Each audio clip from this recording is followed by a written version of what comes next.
Mais uma vez, meus irmãos, bom dia. Nós vamos dar prosseguimento aos nossos estudos que temos feito no Evangelho de Mateus, com vistas a terminá-lo. E eu vou pedir que os irmãos abram sua Bíblia lá no capítulo 26 do Evangelho de Mateus.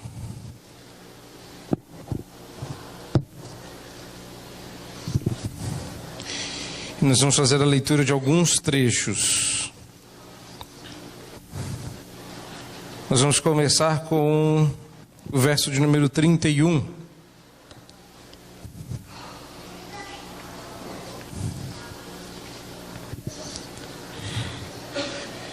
E eu peço aos irmãos que acompanhem a leitura. Mateus 26, a partir do verso de número 31. Então Jesus lhes disse: esta noite todos vós vos escandalizareis comigo, porque está escrito: ferirei o pastor e as ovelhas do rebanho ficarão dispersas. Mas depois da minha ressurreição irei adiante de vós para a Galileia. Disse-lhes Pedro: ainda que venhas a ser um tropeço para todos, nunca o será para mim. Replicou-lhe Jesus: em verdade te digo que nesta mesma noite, antes que o galo cante, tu me negarás 3 vezes.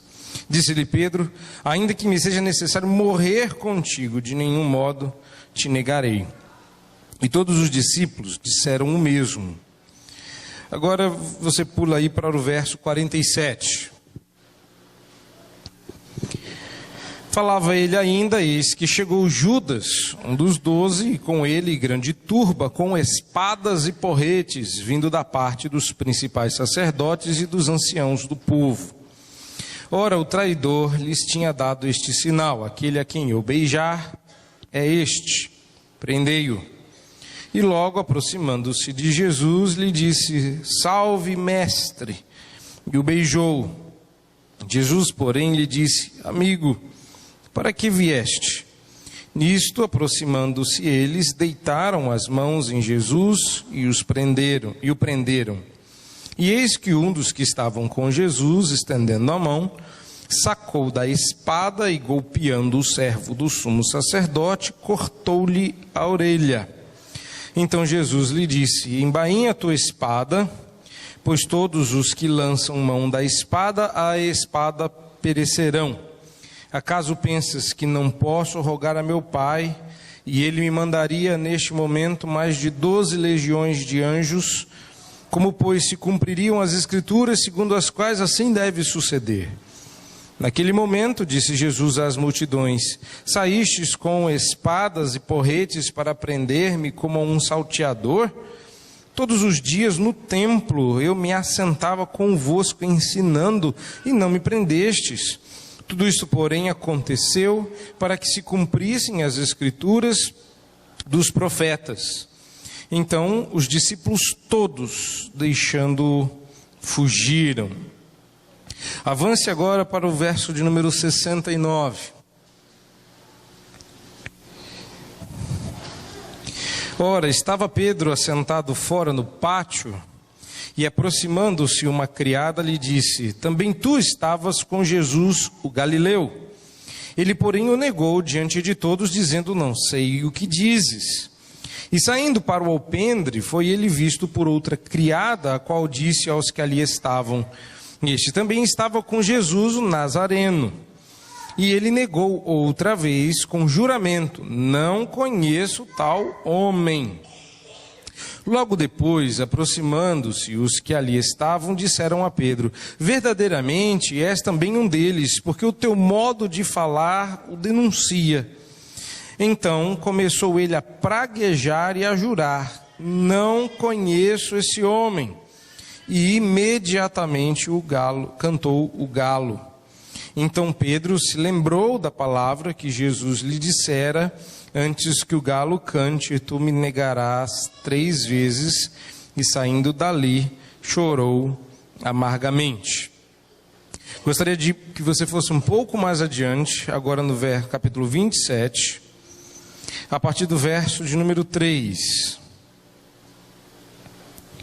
Então Judas, o que o traiu, vendo que Jesus fora condenado, tocado de remorso, devolveu as 30 moedas de prata aos principais sacerdotes e aos anciãos, dizendo: pequei traindo sangue inocente. Eles, porém, responderam: que nos importa? Isso é contigo. Então Judas, atirando para o santuário as moedas de prata, retirou-se e foi enforcar-se. E os principais sacerdotes, tomando as moedas, disseram: não é lícito deitá-las no cofre das ofertas, porque é preço de sangue. E tendo deliberado, compraram com elas o campo do oleiro para cemitério de forasteiros. Por isso, aquele campo tem sido chamado até o dia de hoje Campo de Sangue. Então se cumpriu o que foi dito por intermédio do profeta Jeremias. Tomaram as 30 moedas de prata, preço em que foi estimado, aquele a quem alguns dos filhos de Israel avaliaram, e as deram pelo campo do oleiro, assim como me ordenou o Senhor. Até aqui.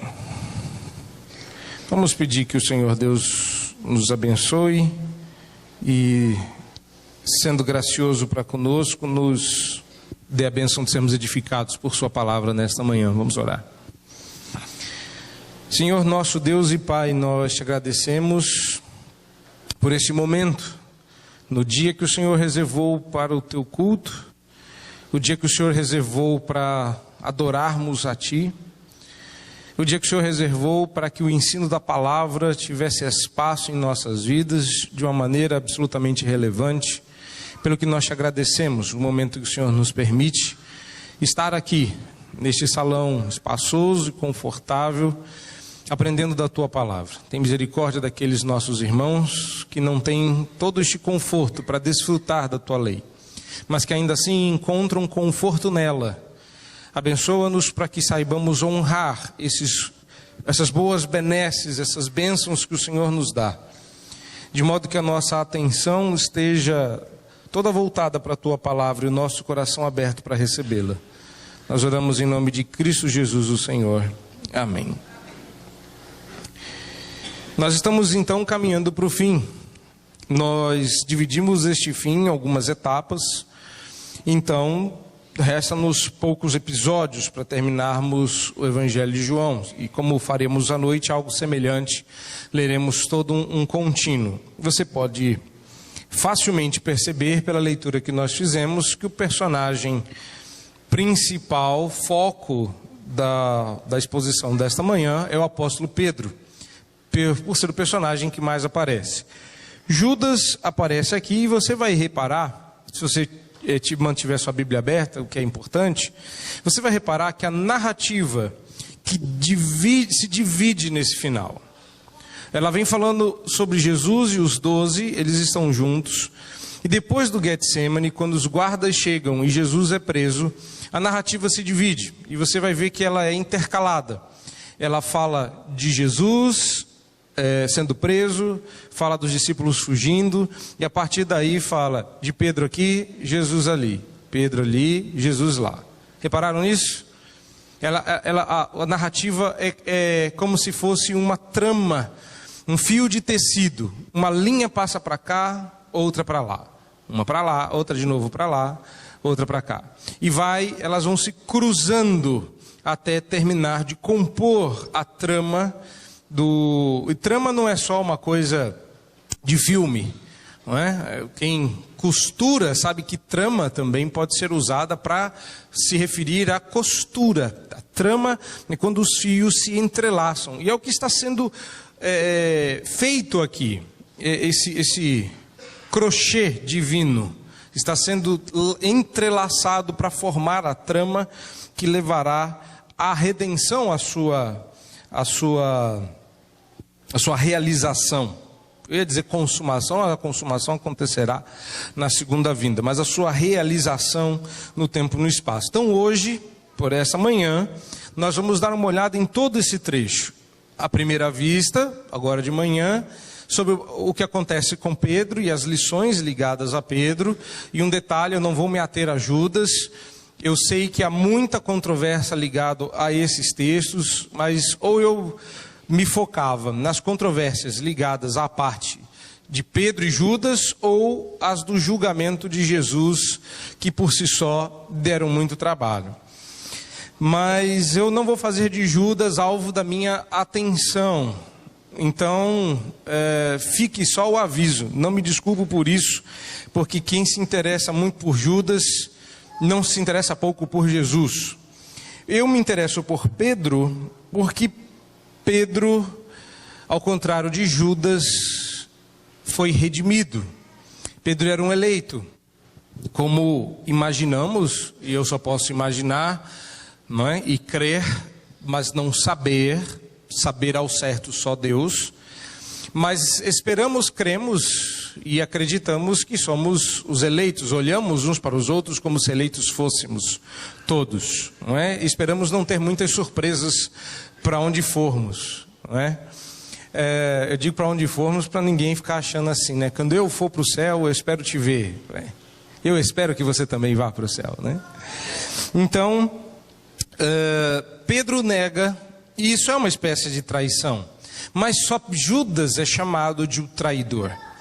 E a questão é, por que Pedro, que negou, nunca se é usada a expressão traição em relação a Pedro, ao passo que de Judas ele sempre foi chamado de o traidor e assim o é até hoje? Qual é a diferença? É porque Pedro se arrependeu? É porque a Bíblia, ao se referir a Judas, se refere a um remorso e não a um arrependimento? Eu creio que não. Eu creio que essa palavra inicial sobre Judas ajuda a gente a excluí-lo da matemática que o ligaria a Pedro. Judas tramou contra Jesus, ele o traiu deliberadamente. Pedro só foi covarde. O que Judas fez foi infinitamente pior e mais sórdido do que o que Pedro fez. Se você reparar, e é um detalhe que eu gostaria que você reparasse na narrativa, por isso que veja que a narrativa é longa, e ela é entrecortada pelos episódios que explicam os julgamentos altos do processo ligados ao julgamento de Jesus. Mas repare na narrativa que Pedro de fato não abandonou a Cristo. Ele acompanhava covardemente de longe. Repare que o texto, no final da prisão de Jesus, verso 56 do capítulo 26, relata que todos os discípulos fugiram e não havia bem um perigo ligado a eles. Não é? Jesus, em outro evangelho, nos é dito que Jesus pede para que os seus discípulos sejam liberados, para que eles sejam deixados livres. Vocês querem a mim, disse Jesus, então me levem, deixem os discípulos. Mas em Mateus, por conta do que Mateus quer ressaltar, eles não só aproveitaram a entrega de Jesus, como a usaram para demonstrar a sua própria covardia. Mas Pedro foi aquele que, ainda que de longe, o acompanhou. E isso só trouxe a oportunidade que ele achava que nunca teria de negar a Cristo. Ele disse que seria o único que, se necessário fosse, morreria com e por Cristo. Não é bem isso que acontece. Mateus não se refere a ele pelo nome, mas nós somos informados aqui que um dos que com ele estava, somos informados por outro evangelho se tratar de Pedro, saca da espada e machuca Malco, nome que é dado ao servo do sumo sacerdote no evangelho de João, e aqui tudo isso é deixado de lado. Outras coisas que os irmãos precisam entender. Se você já teve a curiosidade de ler os outros evangelhos, percebeu que há diferenças num relato de outro aqui e acolá. Porque eles estão olhando de acordo com a própria perspectiva para o mesmo evento. E eles ressaltam detalhes que eles julgaram mais importantes para o propósito para o qual eles estavam escrevendo os seus livros. Então repare algumas coisas que estão ausentes para eu falar das presentes depois até o fim. Para Mateus, o nome do servo do sumo sacerdote não é importante. Para Mateus, quem o golpeia não é importante. Para Mateus, alguns detalhes das armas não são importantes, porque Mateus está absolutamente focado na pessoa de Jesus. Em outros estão mais preocupados em contar como o evento, mostrar a situação e as circunstâncias. Mateus parece que deixou borrado todos os personagens em volta e manteve o foco apenas em Jesus. E o porquê disso será mais bem explicado à noite, quando nós falarmos sobre o processo de julgamento, ainda falando sobre propósito. Uma outra coisa que é importante ressaltar, isso em todos os evangelhos, é que há uma grande pesquisa inútil, absolutamente inútil, mas há uma grande pesquisa sobre os motivos que levariam Judas a trair Jesus. E uma das coisas muito interessantes de notar em todos os evangelhos é que nenhum deles considerou qualquer motivo, um motivo relevante o suficiente para registrar. Por que Judas traiu a Jesus? A resposta é muito simples: porque não interessa. Entretanto, eu me vejo quase que constrangido a dizer uma descoberta recente, não é minha, não de quem a publicou. A minha descoberta, eu descobri recentemente que existe um historiador, e seguindo a ele alguns outros pesquisadores, que acreditam que Jesus e Judas eram realmente amigos e que Judas não o traiu, mas o entregou fazendo um favor a Cristo. Que a traição dele foi considerada pelos discípulos, mas Jesus e Judas haviam combinado que seria assim, para que se cumprissem as Escrituras.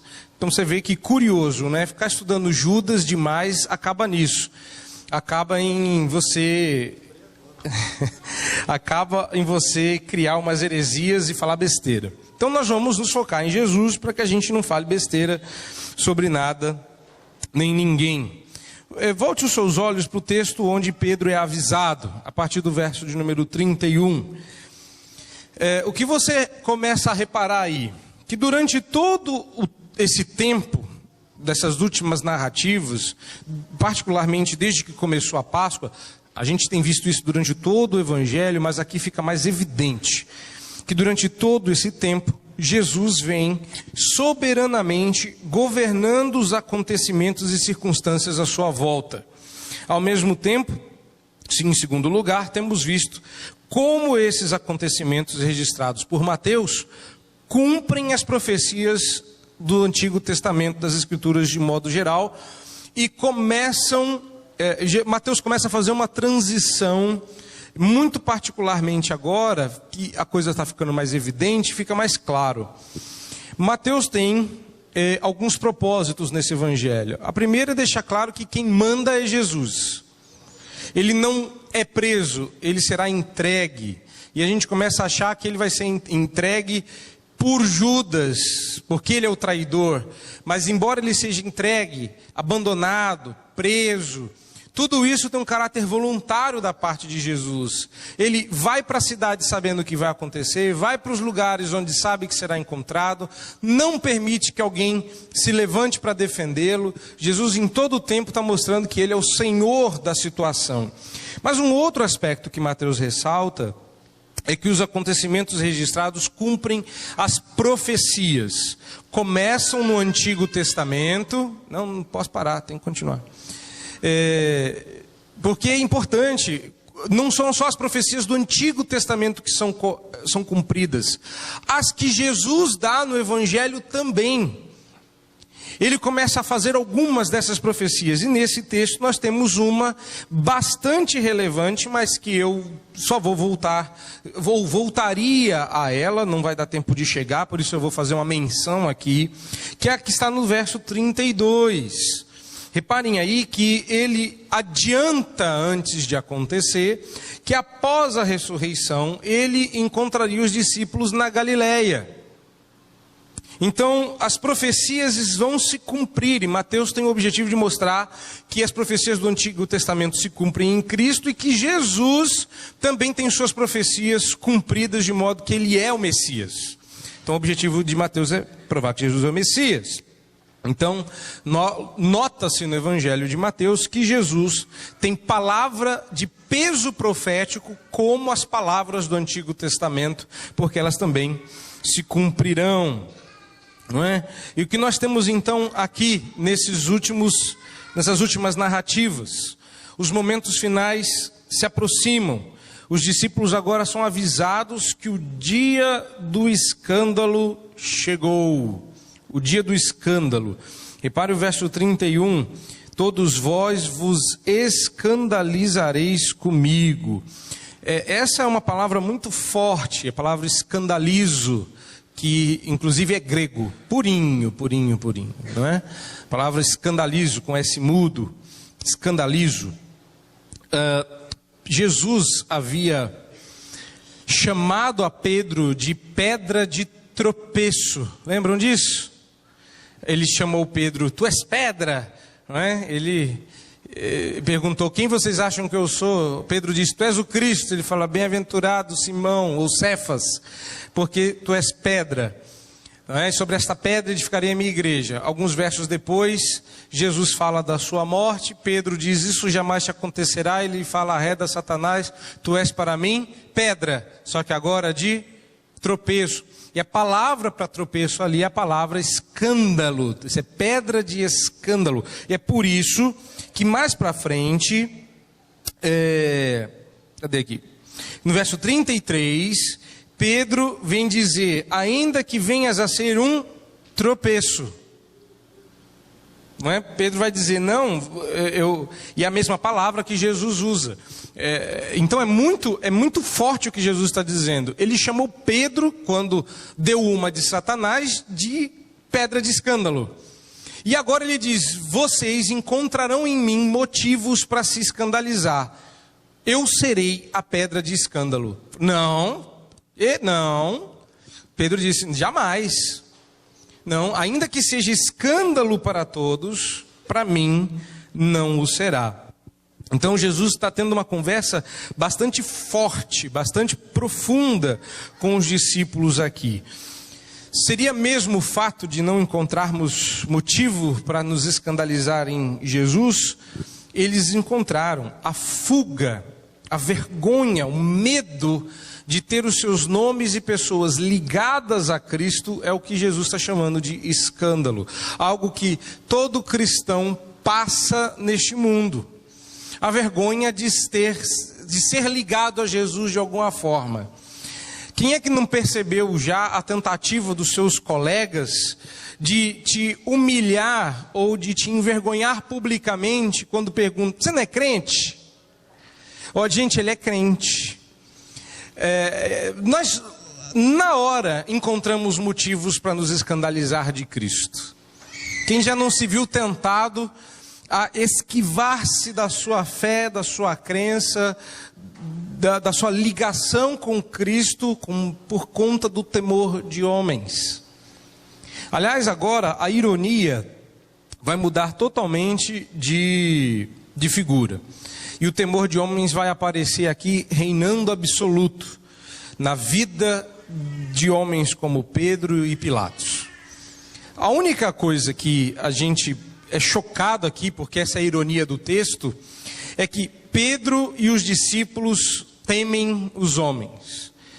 Pilatos, então, uma noite, eu vou falar e repetir várias vezes que Pilatos é um triste retrato do temor de homens.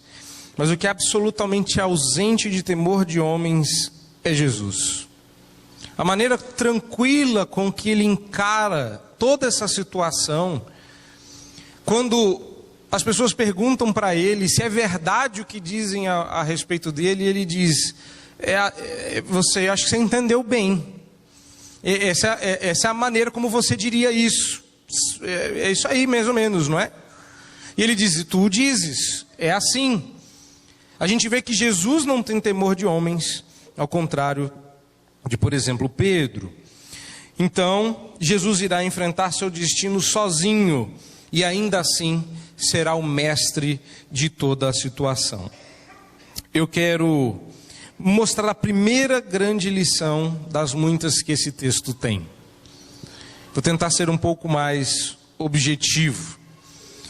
Jesus se apresenta aqui como pastor. Finalzinho do verso 31, Jesus se refere ao seu pastoreio, não é? Ele diz assim: ferirei o pastor e as ovelhas do rebanho ficarão dispersas. Jesus se refere a si mesmo como pastor em vários momentos, não só aqui. João capítulo 10, verso 4, diz coisa semelhante, não é? E eu queria que os irmãos dessem uma olhada lá em João 10, 4, por conta de um detalhe que vai ficar mais evidente no Evangelho de Mateus. Depois de fazer sair todas as que lhe pertencem, repare que João 10 é o capítulo de João, onde Jesus fala que ele é o bom pastor. E que o bom pastor, como nós sabemos, não só dá a vida pelas ovelhas, mas também é aquele que leva as ovelhas para os seus lugares de descanso e segurança. Agora, olha que interessante. Depois de fazer sair todas as que lhe pertencem, vai adiante delas e elas o seguem, porque lhe reconhecem a voz. Não é? Então, o verso 5, quando termina de explicar que ovelhas seguem a voz do seu pastor. Agora volte para Mateus. Volte lá para Mateus. Deixa eu voltar também. Mateus 26.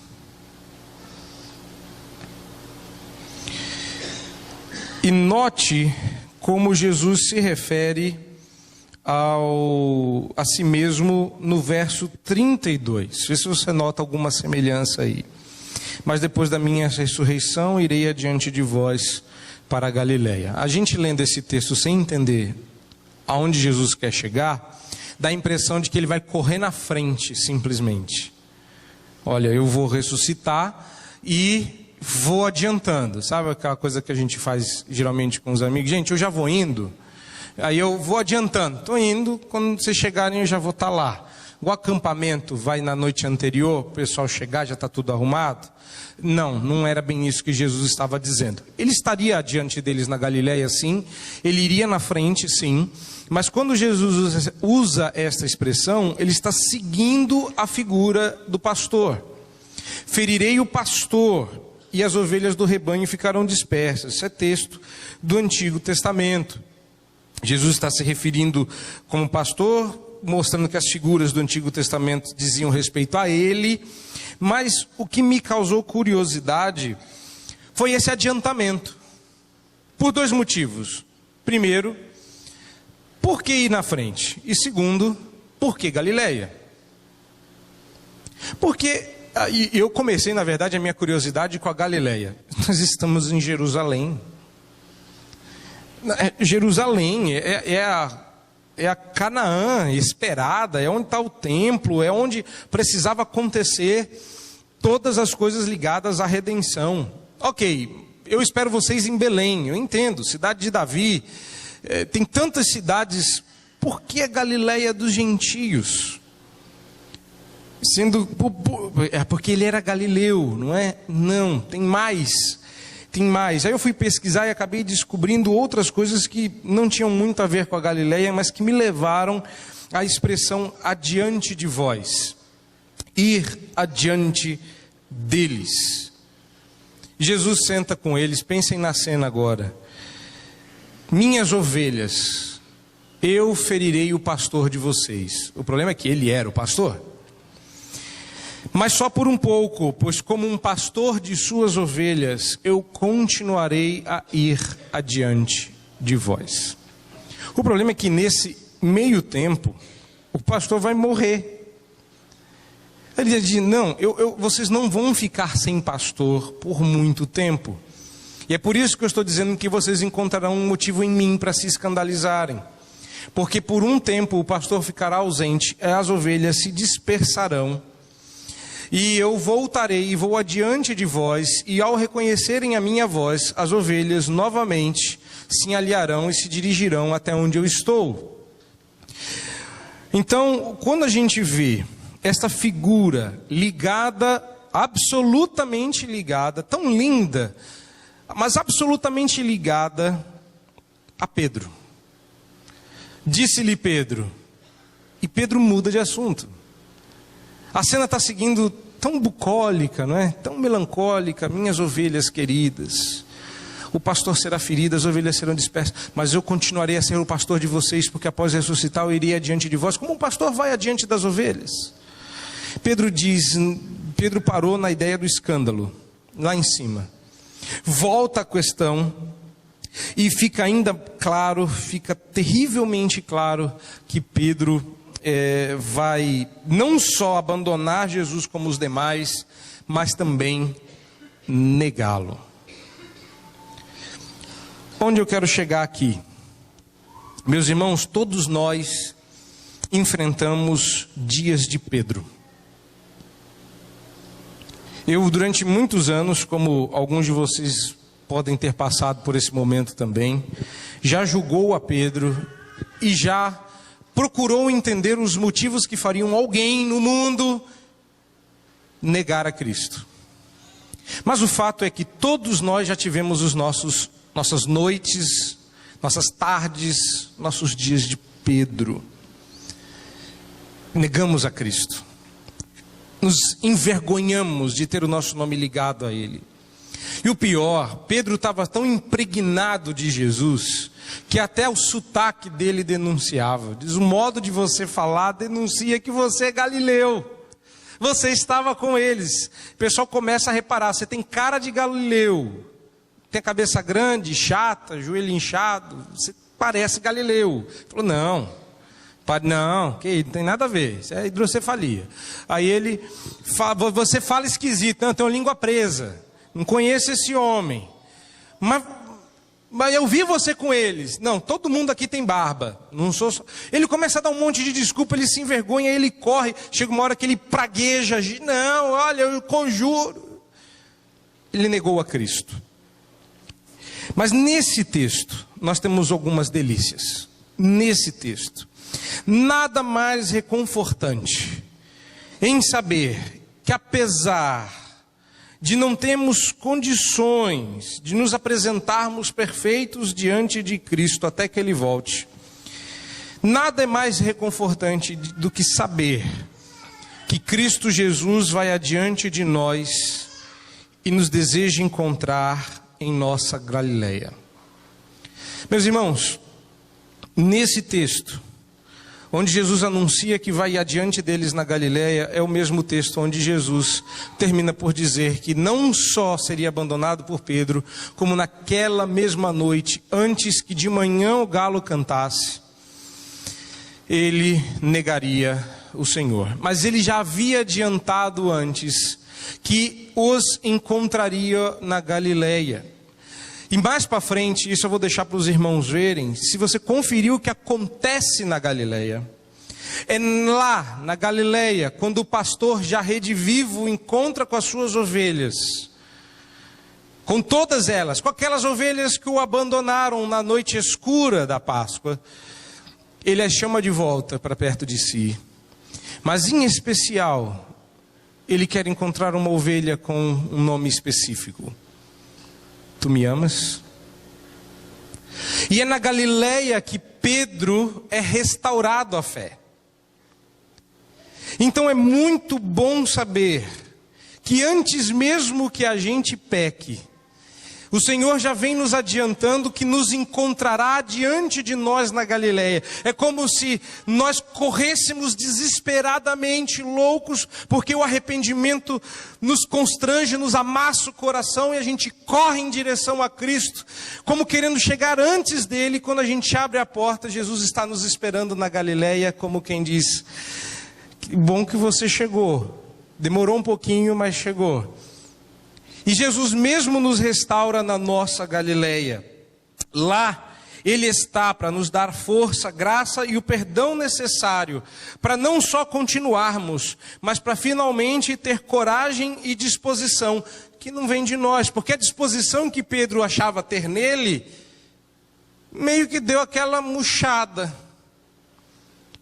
Nunca eu o trairei totalmente disposto, inflado, igual um baiacu, cheio de si. Cadê Pedro? Quando Jesus disse, tenta me salvar sem usar espada, Pedro some, parece um ninja. Na escuridão Pedro some. Quando ele olha para o lado, os discípulos, muito mais ninja do que ele, já tinham sumido. Jesus fica só. Pedro, o que morreria por Cristo, morreu de vergonha. Essa disposição não vem de nós. A coragem que temos de enfrentar as pessoas e dizer eu sou de Cristo, não vem de nós. Vem depois do nosso encontro com Cristo na Galileia, do perdão, da graça, da restauração, porque é lá da Galileia que Pedro é enviado em missão. Pedro não estava pronto para ser nada nem ninguém. Agora, o que nós vemos depois é que Pedro, como todos nós, depois de restaurados, estamos prontos para encarar os mais terríveis desafios, perigo real, por mais terrível que possa vir a existir, por amor do Senhor. Pedro depois é o homem que, a despeito de tudo e de todos, se levanta, prega, fala, encara, diz que importa obedecer a Deus do que aos homens. Pedro é outro homem. Mas ele teve que passar pela noite de Jerusalém e correr atrás do pastor na Galileia. Meus irmãos, nada é mais reconfortante do que saber que Jesus deseja nos encontrar em nossa Galileia. Se você já teve um dia de Pedro, então você vai ter um dia com o Senhor na Galileia. A vitória na vida cristã vem à medida que nós caminhamos com o Espírito, encontramos forças em Cristo e aplicamos o poder de Deus às dificuldades que nós encontramos no dia a dia. Então, a primeira das muitas lições que eu quero ressaltar aqui é: não se desespere ainda. Por mais terrível que tenha sido o seu erro, por mais sujo e negro que tenha sido o seu pecado, há uma Galileia ali à frente, onde Jesus te espera, para onde Jesus foi adiante de nós. Nos espera para nos restaurar, perdoar e enviar para a nossa missão. Mas tem mais. Meu segundo ponto aqui, nessa narrativa, eu estou olhando para a narrativa como um todo. Reparou que eu olhei aqui, eu estou focado nos versos 31 a 35, mas encontrando o seu lastro até o fim. A segunda coisa que eu vejo aqui, e que também tem o seu fio tramado até o seu final, é a autoconfiança. Quem é que já não ouviu que a gente tem que ter autoconfiança? Hein? Tem gente que acha que isso é um elogio, né? Eu gosto de você porque você é um cara autoconfiante, tal. A autoconfiança é necessária, você precisa acreditar em você. Não é isso que as pessoas dizem? Não é isso que o seu filme, sua novela... Você não devia ter uma, mas... Não é isso que as pessoas dizem? Você precisa acreditar em você, você precisa ter autoconfiança. Pois é, autoconfiança é um requisito absolutamente necessário para a queda. E essa é a primeira coisa que a gente vê em Pedro. Nesse momento crítico e tenso. Mas já imaginou a tensão que era o Getsemane? Já imaginou? Você já foi para lá com a sua mente? Pedro se apresenta absolutamente insensível à própria fraqueza. Jesus está se preparando para orar. Repare que essa conversa aqui, ela é tida no caminho do cenáculo ao Getsemane. Repare no texto, está entre a ceia e o Getsemane. Então Jesus vai preparando eles. Eu vou ser abandonado. O jardim não está só escuro porque está de noite, mas que há uma noite mais profunda. Vocês vão me abandonar. Eu vou ferir o pastor, como o profeta havia dito. As ovelhas ficarão dispersas e eu vou ficar só. Ou seja, Jesus está... Eu fico imaginando que se Pedro não tivesse... Isso é heresia minha. Mas eu fico imaginando que se Pedro não tivesse interrompido, ele ia dizer: por isso eu estou indo para o Getsemane, porque nós precisamos orar. Para passar por esse momento de dispersão, eu, o pastor, que serei entregue, preciso orar, e vocês, as ovelhas, também, porque ficarão sem o pastor. Mas Pedro interrompe, totalmente inconveniente, porque ele estava insensível à própria fraqueza. Verso 33 é a nossa prova aí. Impulsivamente, Pedro anuncia que não se juntaria aos demais na apostasia. Você sempre tem um que não cai, né? Adão pecou e com ele todos os homens, vírgula, exceto eu. Pedro era o vírgula, exceto eu. Eu não. Não é? Todos, vírgula, não eu. Fale por si. Ele não notou um detalhe. Será que você consegue notar o detalhe do texto? Há um detalhe que Pedro não percebeu no que Jesus disse lá no verso 31. Qual o detalhe? Não havia exceção na profecia de Jesus. Todos vós. Ele não falou muitos, a maioria, alguns. Eu me lembro que a primeira vez que eu fui no congresso da Fiel, a primeira vez a gente está mais emocionado, a gente não esquece que assim que a gente chegou, cansados, por N motivos, até da viagem, a mensagem foi um bálsamo para nós. E eu lembro de um detalhe que ele disse: meus irmãos, a palavra todos na Bíblia significa todos. Todos vós, Pedro disse, eu não. Pedro estava tão insensível ao fato que ele não percebeu que ele estava indo contra Jesus. A profecia está errada. Eu não. Eu não. Todos vós. Desculpa, eu acho que o senhor errou aí. É isso que Pedro estava dizendo, só que eu não percebia isso. O Senhor havia dito que todos falhariam, e isso incluía ele, por isso que ele se ofendeu. E a resposta de Jesus é forte e enfática. Repare no verso 34 que nós temos a palavra replicou. Replicou. E depois Jesus enfatiza a questão da noite. Ele está dizendo, compare o verso 31 com o verso 34. Esta noite. Mas quando você olha para o verso 34, nesta mesma noite. Há uma ênfase aqui. E o pior, Jesus começa a se referir à negação de Pedro com uma das fórmulas mais fortes que ele usou durante todo o seu ministério. Começa aí, na sua Bíblia está escrito assim: em verdade te digo. Se você já decorou, a expressão em verdade é a maneira de traduzir para o português a expressão, eu vou dizer em grego, amém. Jesus começa com amém.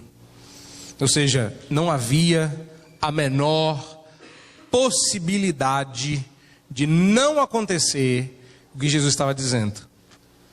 Mas repare, meus irmãos, que às vezes, essa lição eu digo em público para todos, mas ela cabe mais aos pregadores. A gente gostaria muito de que a nossa insistência fosse ouvida, mas quando o coração está duro, a gente precisa enfatizar por Deus. Porque mesmo, olha só, é Jesus, não é um pregador qualquer. É Jesus enfatizando: você não só vai me abandonar, como vai me negar. E eu digo isso em verdade, e vai ser nesta noite. E Pedro entendeu, olhou bem para Jesus e disse: não, se for preciso eu morro com você. Olha aí, Pedro não entendeu nada. A gente fala, repete, explica, enfatiza, quase morre aqui na frente. Tem horas que eu sinto que eu vou explodir. Pá! E se o Espírito não age, nós continuamos cegos, como Pedro. Bom, Pedro desafia Jesus, Jesus enfatiza, e no fim fica claro que todos teriam que enfrentar o abandono, teriam que passar por isso. Isso tinha um peso especial para Pedro, e ele nega. E Pedro não só irá desertar, mas negar a Cristo, e a profecia se cumpre. Repare que Jesus está aqui dizendo, em verdade te digo, é amém, é profecia. Corre lá para o verso 69.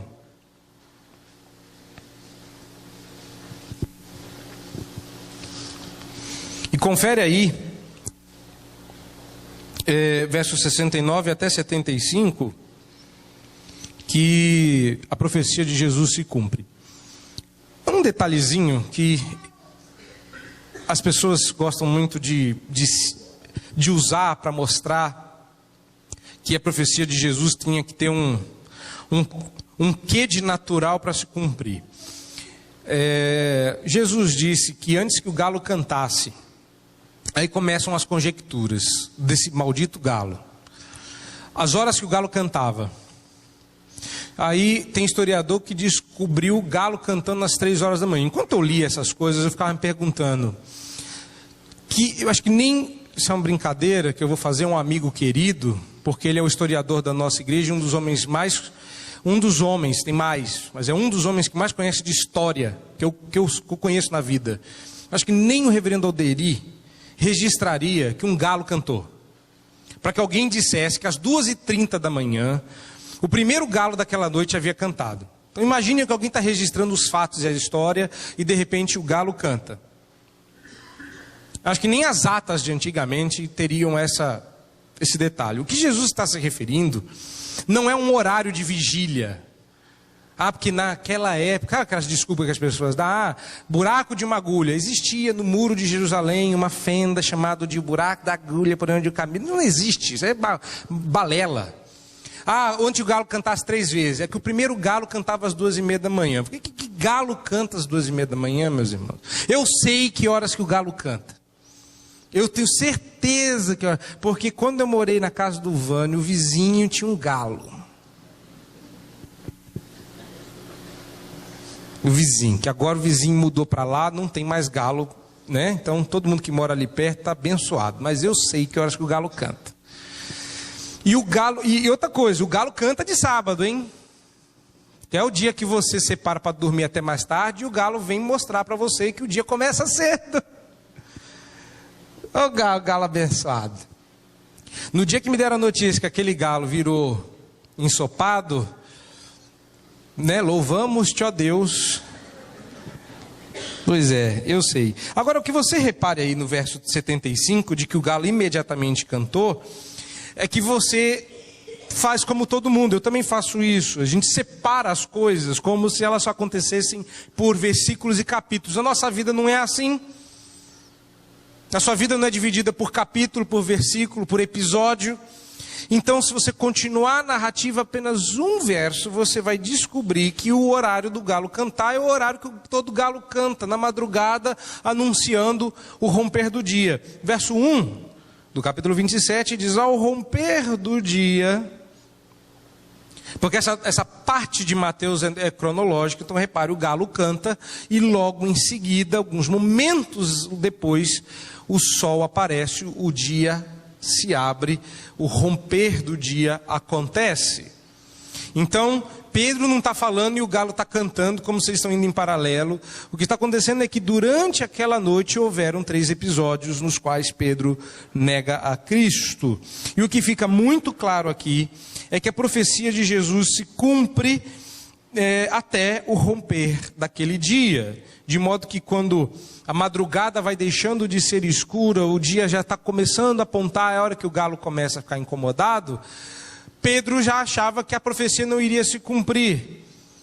E repare que na beirinha, Pedro nega imediatamente, o galo canta, o dia nasce, acaba a noite, e Jesus estava certo naquela mesma noite. E para quem media a noite como ele, sabia que a noite acabava quando o galo cantava. Então até a hora do galo cantar era noite. Jesus estava certo. O que fica claro aqui, além de Jesus estar certo e ser profeta, Deus e saber tudo, é que a autoconfiança que Pedro demonstrou acabou por derrubá-lo. Meus irmãos, a Bíblia, a gente é meio redundante de dizer que a Bíblia estava certa, mas fato é que quando ela diz que o orgulho precede a ruína, ela não está brincando. Para que Pedro negasse de maneira tão deprimente, era necessário que Pedro antes demonstrasse autoconfiança. Não é confiança em Deus, coragem tem que ter âncora. A âncora da coragem do crente está em Deus. Mas Pedro ancorou a sua coragem nele mesmo. Autoconfiança é confiar em si e não em Deus. Não confunda autoconfiança com confiança em Deus, com intrepidez por conta de Cristo. Ainda que todos te neguem, eu sei o que eu sinto por ti. Sabe mesmo, Pedro? Sabe nada, inocente. Aliás, sabe nada, culpado. Você vai mostrar que você não sabe o que passa dentro de você. Nós não sabemos. E é sempre assim, a gente sempre diz que sabe. Eu sei o que passa aqui dentro. Eu sei quem eu sou, eu sei como eu reagiria. Não sabe, não sabe, não sabe.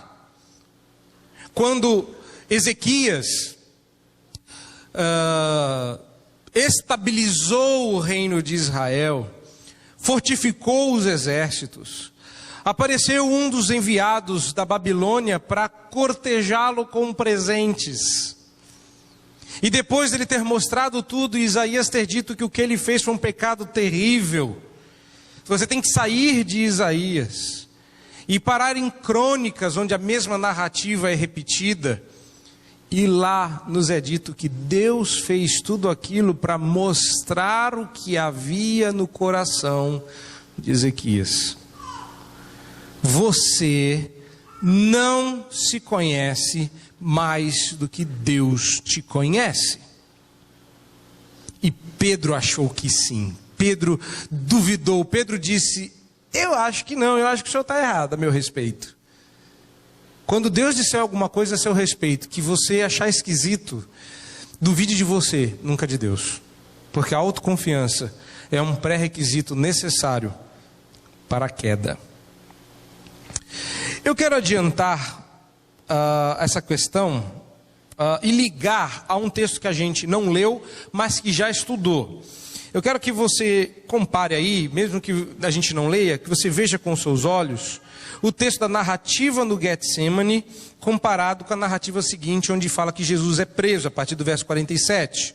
Olhe lá e faça uma rápida comparação, porque eu quero falar agora sobre algumas lutas perdidas. Duas lutas perdidas, as lutas armadas de sono e espada. Havia uma luta sendo travada aqui, e a luta que Pedro queria ganhar, ele perdeu. E a luta que Pedro não tinha que lutar, ele chegou a cortar a orelha de alguém fora. A verdadeira luta não é a que a gente geralmente escolhe para lutar. Nós somos tão ruins na batalha, ou ruins, melhorando o português, né? Nós somos tão ruins na nossa batalha que a gente não sabe nem escolher a briga certa. Precisamos de um general. Antigamente tinha uma musiquinha que eu gostava, que eu era meio penteca, né? Não, mas a música é boa. Dizia assim: o nosso general é Cristo. Eu gostava dessa música, porque ela é verdade. Nós somos soldados tão ruins que se a gente for dado uma arma na nossa mão e dizer atira, a gente começa no pé e vai dando tiro em todo mundo à volta. Quando a gente termina, matou o exército que é nosso amigo e o inimigo está vivo. Ovelha é assim. Ovelha precisa de pastor, soldado precisa de general. Se estamos no exército de Deus, nosso general é Cristo. Gostava dessa figura. E o que a gente vê aqui é Pedro perdidinho. Perde a batalha do sono, essa ele devia ganhar. Ganha a batalha da espada, essa ele não devia nem ter entrado. Os discípulos seguem Jesus até o local de costume. Saia da narrativa onde eles são avisados e entre no Getsemane. Os discípulos seguem, ele é o pastor, não é? Ele vai à frente das ovelhas. Jesus vai ao Getsemane, os discípulos vão atrás, uns vão ficando pelo caminho, Jesus vai dividindo eles em grupo, em compartimentos, até que ele fica, por fim, sozinho. Reparou como isso lembrava as divisões? Muito grosseiramente, por favor, mas como lembrava as divisões do templo? A maioria ficava no átrio mais ao longe, uns mais aqui, e o Santo dos Santos era o lugar onde o sumo sacerdote entrava sozinho. Jesus vai dividindo os discípulos nessas categorias, parece um foguete, e Jesus fica na ponta. Só ele vai lá entrar na presença do Pai em oração. Jesus vai orar. O lugar é de costume, a oração é de costume, só que a hora é diferente, a hora se aproxima e aí não tem nada de costumeiro no que vai acontecer. Perceba agora como as falhas começam antes mesmo do perigo se apresentar. E aí é que está a diferença, não no sono, repare, mas no que nós falamos sobre ansiedade, que eu não falei na semana passada. Então, para você compreender todo o evangelho, você vai ter que ver tudo, não dá para ver uma mensagem só. Mas repare num detalhe, a ansiedade tem uma característica muito, mas muito interessante. O perigo do qual o ansioso morre de medo de sofrer não é real. Não é real. Um relato bastante comovente, você vai encontrar esse relato no livro Abaixo a Ansiedade, de John MacArthur Jr., publicado pela nossa editora. Você vai encontrar um relato muito interessante de uma senhora descrevendo a sua crise de ansiedade no momento de uma entrevista de emprego, onde ela começou a sentir as paredes diminuírem, o ar começou a faltar, o coração palpitava, havia sudorese, ela imaginava que o seu entrevistador a fizesse algum mal, que alguma coisa fosse acontecer. Ela começa a descrever inúmeros perigos potenciais, e ela tem uma crise de pânico. Só que tem um detalhezinho interessante, ela não mostrou a crise, ela segurou a onda, fez a entrevista, ela estava em pânico, ela estava tendo uma crise de ansiedade, disfarçando o suor. Quando acabou a entrevista e ela saiu, ai, estou morrendo. É curioso, não é? Como certas doenças só se manifestam em certos ambientes, com certas pessoas. Vou dar um segundo exemplo. Essa quem conta, eu só estou repetindo. É o reverendo Vadislau, que conta que estava levando alguém embora do sítio, e esse alguém se disse endemoniado, e o agarrou pelas costas, estava sentado no banco de trás, ele estava ao volante, o agarrou pelas costas e começou a sufocá-lo, a enforcá-lo com os braços. Ele, com medo de perder a consciência, jogou o carro para a fazenda ao lado, para o sítio ao lado, e deixou o carro chegar até as proximidades da casa do dono. E lá brigava com o endemoniado que estava atrás. E você sabe que é muito fácil reconhecer o endemoniado, né? O olho dá uma virada, a voz dá uma mudada, né? Então, estava endemoniado. De repente, entram 2 canos de uma espingarda pela janela e encontram a cabeça do endemoniado. E lá de fora grita o vizinho: não sou crente, não acredito em demônio, mas se não soltar meu vizinho, estouro seus miolos. Sabe o que aconteceu? O demônio, que é um ser espiritual, estava possuindo apenas o corpo mortal daquele senhor, se foi, deu no pé. E de repente, aquele homem se viu livre da casta de demônios que o atormentava. Eu tenho tantas histórias sobre demônios indo embora depois de beliscão, ameaça e alguns revólveres. Eu me lembro quando eu fiquei doente. Não era ansiedade não, meus irmãos, era leucemia. E eu me lembro quando me dava vontade de vomitar. Eu levantava educadamente e dizia assim: professora, eu posso ir banho? E vomitava na cara da minha professora. Vomitei na mesa, vomitei no chão. Outras coisas horríveis aconteceram, como sangue e excrementos. Quando eles vinham, eles não perguntavam: você está no banheiro? Dá tempo de chegar? Eles falavam assim: estou saindo. Problema teu se você não chegar a tempo no banheiro. Seja para vomitar, para sangrar ou coisas mais. A leucemia é humilhante. E acontece na hora que quer, na frente de quem for. Engraçado como a gente aguenta crise de ansiedade. Engraçado como a gente dá chilique só na frente de certas pessoas. Engraçado como essas coisas mudam, não é? Pois bem, não havia um perigo real aqui. Esses homens que estão dormindo no Getsemane não são os mesmos. Eles mudaram, eles foram transformados, que enfrentaram espadas no pescoço, que enfrentaram perigos reais e não arredaram o pé, e depois dele outras pessoas, por conta de Cristo. Doença, eu comparei com a ansiedade. Mas, e o segundo exemplo, com o que eu vou comparar? Eu vou comparar com uma narrativa dos primeiros séculos de perseguição ao cristianismo, de uma senhora que foi jogada como é que chama aquele troço? Oh meu Deus, onde os cristãos eram jogados na arena. Arena? Obrigado.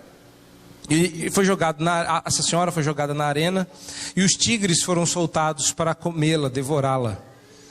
E os tigres não se recusaram a fazer.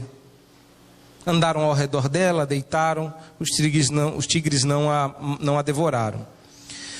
Desconfortável com isso, o carrasco foi acionado para lhe cortar a garganta. Essa mulher devia ser muito mais crente do que todos nós reunidos juntos, orando a uma só voz. Porque quando aqueles algoz puxou a espada e colocou no pescoço dela, ele não conseguia esfaqueá-la. Ela olhava firmemente para os olhos dele, desafiando-o, porque ela estava morrendo por Cristo. E ele não conseguia, ela sabia que não ia escapar. E ele olhava para o chefe, olhava para ela, não conseguia matá-la. Ela pega as mãos dele e diz assim: você não roubará de mim o privilégio de morrer por Cristo. Faça o que você tem que fazer. E ela o ajuda a cortar a garganta. Perigo real, morte real, fé real, sem correr, sem fugir, sem negar. E você com crise de ansiedade porque está com medo das paredes cair na sua cabeça. Esses homens não estavam enfrentando o perigo e dormiam. Antes do perigo apresentar-se, o perigo aparece com espada e porrete na mão. Existia perigo real, mas antes do perigo acontecer, aqueles homens estão lutando uma batalha perdida com eles mesmos. No Getsemane, você observa, a tristeza lhes é tão intensa que o sono lhes pesa de forma tal que eles sucumbem e dormem. Eles não aguentam o fardo, tanto por não compreenderem de que fardo está sendo falado aqui, mas principalmente porque a questão que se forma naquele jardim vai muito além de uma tristeza incompreensível. Está noite, está escuro, está triste e estamos dormindo. No finalzinho, Jesus os acorda, verso 45. E repare que Jesus está acordando os discípulos. Pedro está limpando os olhos, quando, verso 47, chega Judas com a turba. Falava ele ainda, falava o quê? Ele está chutando Pedro para ele acordar, levanta que eles estão chegando. E o que é curioso, como eu coloco aqui, a questão que se forma naquele jardim fracamente iluminado pela luz da lua, revelado pelas tochas dos guardas armados que aparecem para prender o Senhor Jesus. O que eles não estavam vendo? Por 3 vezes Jesus os acorda para que eles orem. Eles olham para Jesus, desculpa, Senhor, e dormem. Mas quando os guardas chegam com as tochas e o local é iluminado, Pedro repara que Jesus está enxugando, não é suor, é sangue. Já se sentiu culpado por fazer uma gafe dessa? Já levantou no ônibus com a senhora sentar, ela não entendeu nada, eu falei, porque a senhora está grávida, e ela fala, não, eu sou gorda. Aí você fica sem graça, não é esquisito? Já parou, já pensou que coisa pior pode acontecer? Eu acho que ninguém passou por isso, mas vai que você tenha passado de perguntar para alguém, você não viu o que você fez? Falou, não, meu senhor, eu sou cego. Já passou por isso? Eu me lembro, eu estava indo uma vez no JMC, e eu me lembro que eu comecei a sentir umas batidas no meu pé, como se alguém estivesse dando chutinhos no calcanhar, e eu levantei meio, assim, eu virei, eu estava de pé, eu virei meio bravo para perguntar o que a pessoa estava batendo no meu pé. Era uma menina, uma adolescente cega, com a sua bengala, procurando espaço para entrar no metrô. Depois fiquei olhando, vendo como é que alguém cego se virava no metrô, fiquei meio encantado com a cena. Meu Deus, como é que alguém cego entra no metrô, sai do metrô? Mas a gente fica meio, vai batendo, você fala, você vai virar e fala, que é isso? Aí você vira, vê a bengala, você fala, oh, pois não. Agora imaginem uma cena que consegue ser no infinito pior do que essa. Jesus por 3 vezes acorda e fala, orem comigo. E quando a tocha dos algozes, dos inimigos, aparece para iluminar a situação, você repara que o rosto de Jesus está cheio de sangue, de gotas de sangue. Durante aquele tempo que você não viu, na escuridão da noite, aquilo que estava sendo escorrendo por Jesus, não era suor, mas sangue. Com que cara você ficaria? De que jeito você se sentiria? Pela humilhante 3ª vez, eles são acordados por quem não dormiu. E quando as novas luzes mostram o rosto do Senhor, eles o veem enxugando o seu próprio sangue como se fosse suor. Eles não têm tanto tempo para processar essa informação. Judas já se aproxima, o beija, sinaliza que é ele quem deve empreender. A tensão cresce, a culpa infla o peito, a dor é visível no rosto de Jesus. E a calma que ele mostra só torna mais evidente que aquele é o momento do meu fracasso, mas eis que eu tenho... eu queria dizer que era a força, a confiança. Pedro puxa a espada como se ele fosse, sei lá, o He-Man, o Jaspion, sai para cima de Malco, porque ele está defendendo Jesus, porque ele está cumprindo a sua promessa. Não, Pedro está sem graça. Aliás, não tem expressão melhor do que essa para descrever a situação de Pedro neste momento. Sem graça. Entenda o caráter duplo dessa expressão. Pedro está se sentindo culpado. Eu deixei Jesus sozinho. Eu disse que eu não faria isso. Ele estava suando sangue enquanto eu dormia. Agora eles querem prendê-lo. É a minha hora de... Pois é, de quê? De se justificar. De se justificar, pois é. Eis que sempre achamos que podemos confiar em nós mesmos e buscar alternativas inéditas e justificarmos a nós mesmos. Pedro, nós só somos informados por João, que se trata de Pedro, se você quiser conferir, João 18, verso 10, diz que é Pedro quem puxa da espada. Parece para nós, mas não é, mas para nós parece que do nada, Pedro saca uma espada, corta a orelha do que está mais próximo dele. Agora eu queria que você reparasse, só a título de informação, num texto da Escritura, lá em Lucas 22, 36. Tá?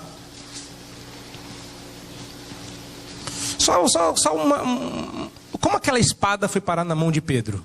Alguns dizem que era uma faquinha, né? Que Pedro andava, talvez para abrir um peixe. Não, era uma espada. Pedro estava com uma espada na cintura. E o pior, aquela espada que Pedro estava na cintura, foi Jesus quem mandou para lá. Você sabia que foi Jesus? E que Pedro não era o único discípulo armado que estava com eles no Getsemane? Jesus que manda comprar a espada. Pedro a usa de maneira ilegítima. Então, Lucas 22, 36. Então lhes disse: agora, porém, quem tem bolsa, tome-a como também o alforje.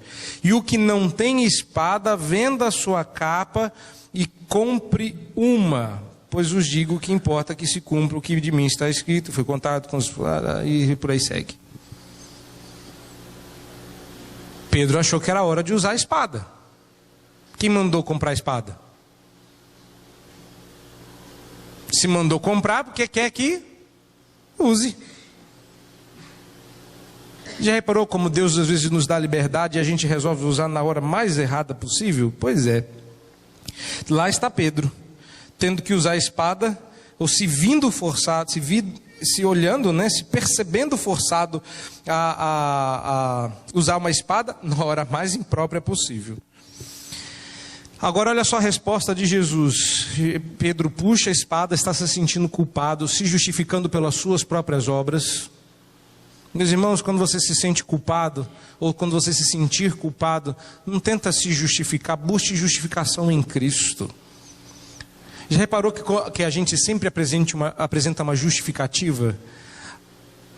A gente apresenta uma justificativa, mas o que sai é um justificador. A gente está em busca de justificação. Esses nomes não estão aqui à toa. Pedro tentou se justificar. Sabe o que acontece quando a gente tenta a nossa própria justificação? Alguém sempre se machuca. Aí Deus tem que em Cristo salvar não só a gente, mas quem a gente machucou no processo. Nunca busque justificativas. Se você errou, assuma. Peça perdão. Cristo põe a orelha no lugar, mas também põe a alma no lugar. Salmo 19 diz que a lei do Senhor é perfeita e põe a alma no lugar, que é a expressão que está na nossa língua traduzido por restaura a alma. O Senhor Jesus não é só põe a orelha no lugar, põe osso no lugar, põe quadril no lugar, põe coluna no lugar, Ele também te põe no seu lugar. A justificação, quando é pela fé, é tão mais bonita. Pedro puxa a espada e torna a coisa tão feia. E verso 53 é o meu alvo agora. A resposta que Jesus dá a Pedro. Primeiro ele diz que verso 52 antes. Eu gostaria que você comparasse o verso 52 com outro texto da Escritura. Alguma coisa me faz crer que Jesus queria que Pedro puxasse a espada e cortasse a orelha de Malco. Porque havia um texto na Bíblia que precisava ser cumprido e que Jesus cita aqui. Compare com Jeremias 15, verso 2. Rapidamente, compare o verso 52. No verso 52 de Mateus, Jesus diz assim: embainha a tua espada, pois todos os que lançam mão da espada, a espada perecerão. E é exatamente o que está em Jeremias 15, 2. Quando te perguntarem para onde iremos, dir-lhes-ás: assim diz o Senhor, o que é para a morte, o que é para a espada, o que é para a fome, e o que é para o cativeiro. Opa, Pedro, está escrito que não é assim que funciona. Quem luta pela espada morre. Pedro estava errado, só um detalhe, porque a força civil veio prender Jesus, e não havia motivo legítimo, porque não havia ainda nenhuma injustiça sendo cometida, para que Pedro se insurgisse contra o governo, se insurgisse contra a polícia. Pedro estaria fazendo guerra civil, e quando o motivo não é justo, a espada tem que permanecer na bainha. Volta a espada para a bainha, Pedro. Não é assim que se ganha essa batalha. Tivesse ficado acordado, fico imaginando Pedro, né? Tivesse ficado acordado orando, Pedro já acorda assim, o que? Suor, Judas, sangue, espada, Malco, orelha voando. Não deu muito tempo de pensar. E aí Jesus para, cabeça no lugar, vamos alinhar as coisas aqui. guarda a espada, pega a orelha do menino aí, põe de volta no lugar. O que está acontecendo? O que é esse bando de espada, porreiro? O que é isso aí? Eu sentado todo o tempo lá, ninguém vem me prender. E agora vocês vêm aqui como se eu fosse um ladrão? Não é assim que as coisas funcionam. Mas ele ainda é preso. Agora reparem o verso 53. Acaso, isso é Jesus falando para esse tal, que nós sabemos se tratar de Pedro. Acaso pensas que não posso rogar a meu Pai e Ele me mandaria neste momento mais de 12 legiões de anjos? Que coisa curiosa, não é? Estaria Pedro pensando que sua espada lideraria as 12 legiões mencionadas no verso seguinte? Pedro puxou a espada e chama o povo. Durante todo aquele tempo, diz alguns historiadores, existiam pelo menos 6 pretendentes a Messias na época de Jesus. Todos eles diziam a mesma coisa: que eles iam derrotar Roma, que eles iam fazer guerra civil, que eles iam correr para cima. Jesus era o único Messias que vinha dizendo mensagens de amor, tolerância, lei mosaica, respeito, e avisando da sua própria morte e ressurreição. Por algum momento, talvez Pedro tenha achado que ele era o Messias no sentido judeu, ao invés de no sentido divino. E um detalhe interessante quanto ao poder de Deus em proteger a Jesus, e por consequência a todos nós, é o número absurdo descrito aqui, em vários sentidos. Primeiro, 12 legiões. Roma, para não falar besteira, no primeiro século, o exército romano possuía 25 legiões ao seu dispor. Bacana. Faz uma continha aí, você que é bom de matemática. Uma legião continha 6.000 soldados. Então faça uma conta aí, 12 legiões, 25 legiões. Mas eu gosto da maneira como Jesus fala, a questão aqui não era legião. Se tinha 6, 4 ou 8 mil, mas o número que Jesus usa. Acaso pensas que não posso rogar a meu Pai e Ele me mandaria neste momento mais de 12 legiões? Não percebeu ainda? Se eu pedisse, eu teria à minha disposição não 12 discípulos, nem 12 pescadores, nem 12 pecadores. Bastaria eu pensar, e num instante, ao invés de 12 homens, um traidor e 11 covardes, Deus me mandaria 6.000 vezes 12 guerreiros dispostos a morrer por mim e a lutar até o fim. Mas Jesus está dizendo assim, querido, eu escolhi usar gente como você. É uma escolha. Eu estou deixando isso acontecer, é uma escolha. Bastaria eu pedir, e ao invés de 12 discípulos, eu teria 12 legiões de anjos. A comparação é gritante. Mais de 12, para deixar claro que ele só tinha ali à disposição 12 discípulos. Para cada um deles uma legião de mais de 6.000. Bastaria que Jesus pedisse. E a pergunta que fica é, a solução seria violência? Nunca. Jesus disse que quem se vale dela, por ela é destruído. Jesus aponta para a habilidade de Deus Pai protegê-lo, mas adverte quanto ao fato que o processo de redenção incluiria sofrimento.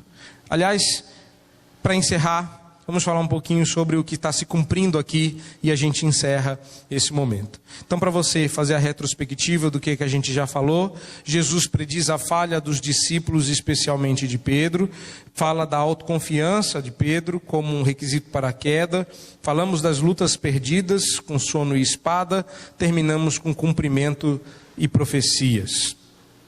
Abra sua Bíblia em Zacarias 13:7. O texto que tem muito de Isaías aqui, mas Zacarias é o profeta que vai ser mais usado nesse final. Especialmente esse texto do capítulo 13, verso 7. Desperta, ó espada, não é a de Pedro, contra o meu pastor e contra o homem que é o meu companheiro, diz o Senhor dos Exércitos, fere o pastor, e as ovelhas ficarão despertas, mas volverei a mão para os pequeninos.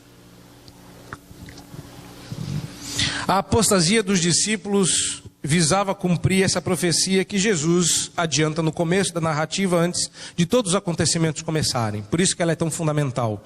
Ela é a última palavra antes das coisas começarem a acontecer. Então, como você consegue facilmente perceber, Jesus disse as palavras de Zacarias aos discípulos com um detalhe que faz gelar a espinha. Esta noite. Ou seja, nesta noite, Jesus dizia, acontecerá o evento para o qual a profecia de Zacarias apontava. Deve ser extremamente... Eu fico imaginando meu coração acelerando se Jesus dissesse, sabe a profecia de Zacarias? Todos esses anos esperando o Messias, esta noite se cumpre. O que vai acontecer esta noite, cumpre Zacarias 13, 7. Um outro momento de cumprimento da profecia está na prisão de Jesus.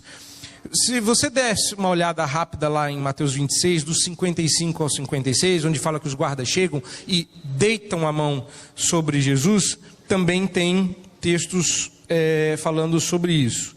Então, embora Jesus não estivesse fazendo alusão a nenhuma profecia específica, ele diz assim, tudo isso é para que se cumprisse o que foi dito pelos profetas. Dá uma olhada no Salmo 22.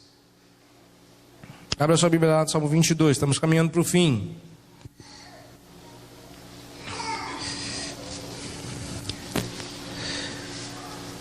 Você vai logo de cara identificar uma frase que vai aparecer mais para frente na crucificação. Deus meu, por que me desamparaste? Porque se acham longe de minha salvação as palavras de meu bramido. Deus meu, clamo de dia e não me respondes, também de noite, porém não tenho sossego. Contudo tu és santo, entronizado entre os louvores de Israel.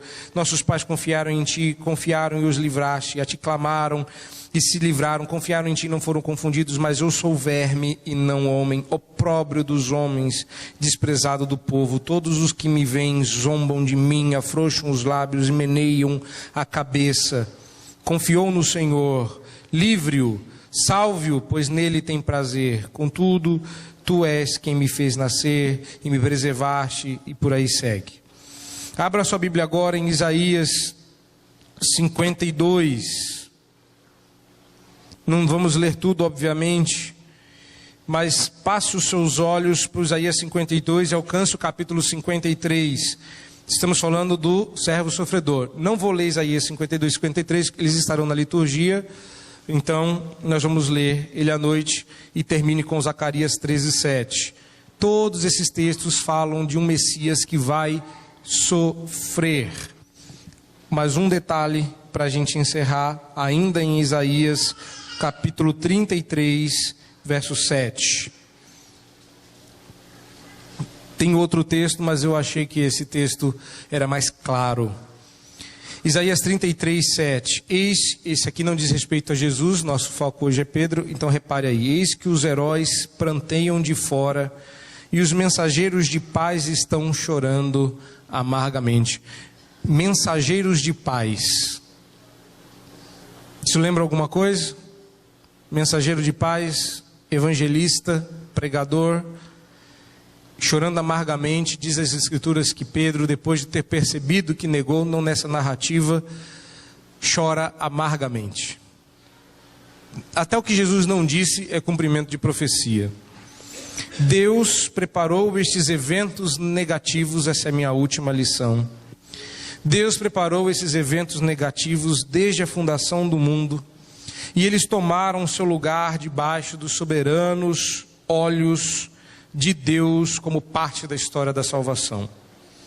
Havia por detrás de todos eles uma divina necessidade. Eu quero que você repare nisso, no capítulo 26 de Mateus. Volta para lá.